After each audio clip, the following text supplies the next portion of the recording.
We always have conflict in life, difference of opinion in life.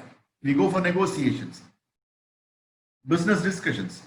So perceptions are played over there.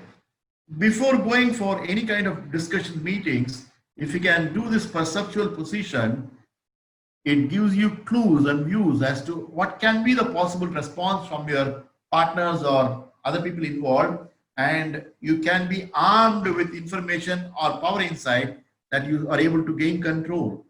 So perceptual position number one is where you see how you see the world around you or your map of reality.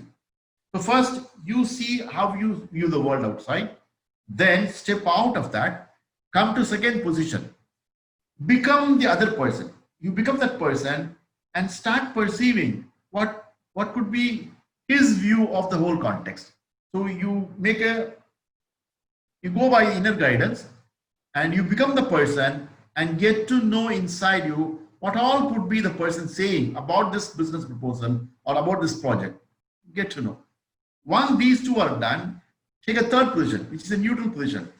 That person is not involved in the project, but can have a common view. So step out of it, become the third person, weigh all the first position, second position views, and look for an alternate, mutually agreeable path, a third choice.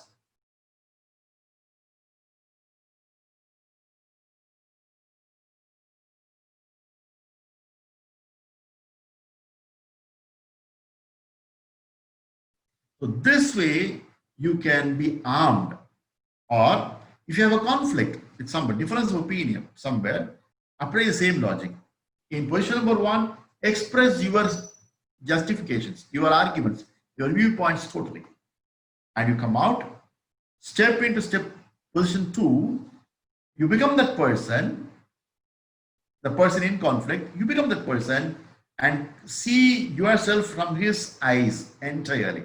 Stepping into his shoes, bring out all the statements, arguments of that person in you. That can possibly open up a third choice in you. So come to third position and maybe you have an agreeable win-win situation. So perceptual position is a very powerful tool. People getting into LP practitioner course realize it and they've applied in their business world, and a lot of people have gained enormously from this. Yeah? Which is called perceptual position.